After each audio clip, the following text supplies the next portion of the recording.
നമസ്കാരം. ചാനൽ 91 ന്യൂസിലേക്ക് സ്വാഗതം. പോലീസുകാർക്ക് ഏറ്റവും വലിയ തലവേദന പിടിച്ച പണിയാണ് ഉത്സവ സ്ഥലങ്ങളിലെ ഗാനമേള ഡ്യൂട്ടി. ഗാനമേള നടക്കുന്ന ഒട്ടുമിക്ക ഇടങ്ങളിലും അടി നടക്കുമെന്നത് ഉറപ്പാണ്.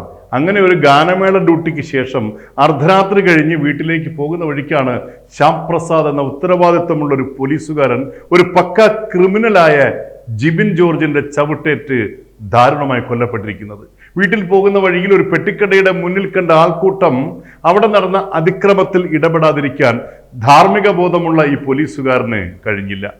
പോലീസ് ഡിപ്പാർട്ട്മെന്റിലെ ചില പോലീസുകാരെ പോലെ തന്റെ ഡ്യൂട്ടി കഴിഞ്ഞു എന്ന് കരുതി ബൈക്കുമായി വീട്ടിലേക്ക് പോയിരുന്നുവെങ്കിൽ ശ്യാം പ്രസാദിന്റെ 3 മക്കളും ഭാര്യ അമ്പിളിയും അനാഥരാകില്ലായിരുന്നു. വധശ്രമം ഉൾപ്പെടെ നിരവധി കേസുകളുള്ള ഗുണ്ടാലിസ്റ്റിൽപ്പെട്ട ഒരു കൊടും കുറ്റവാളിയുടെ ചവിട്ടും തൊഴിയും കൊണ്ട് ഒരു ധൈര്യമുള്ള നീതിപാലകൻ ദാരുണമായി കൊല്ലപ്പെട്ടിരിക്കുന്നു. അതിക്രമം കൊണ്ട് ഇടപെട്ട പോലീസ് ഉദ്യോഗസ്ഥനെ ചവിട്ടിക്കൊല്ലാൻ കാണിക്കുന്ന നിഷ്ഠൂരത കേരളത്തിൽ കൂടി വരുന്ന അക്രമവാസനയുടെ നേർസാക്ഷ്യമാണ്.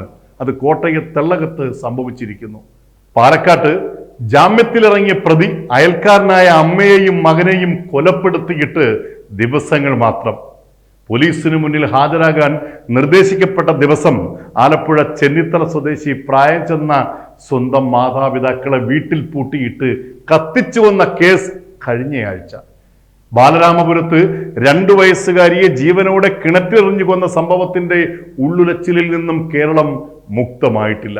സഹജീവികളോട് എന്ത് ക്രൂരതയും കാണിക്കാൻ മടിയില്ലാത്തവരായി മലയാളി മാറിയിരിക്കുന്നു. പൊതു ഇടങ്ങളിൽ ആരും സുരക്ഷിതരല്ല എന്ന സ്ഥിതി.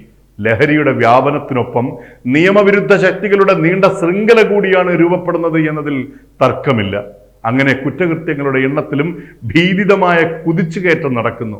കുറ്റവാളികളിൽ പലരും നമ്മുടെ നാട്ടുകാരോ അയൽക്കാരോ സ്വന്തം വീട്ടിൽ തന്നെയുള്ളവരോ ആകുമ്പോൾ കേരളം അരക്ഷിതത്വത്തിന്റെ നടുക്കയത്തിൽ മുങ്ങിത്താഴുകയാണ്.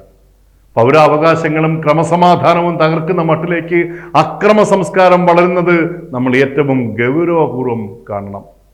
കടുത്ത സാമൂഹിക ജീർണതയിലൂടെയാണ് നമ്മുടെ നാട് കടന്നു പോകുന്നത്.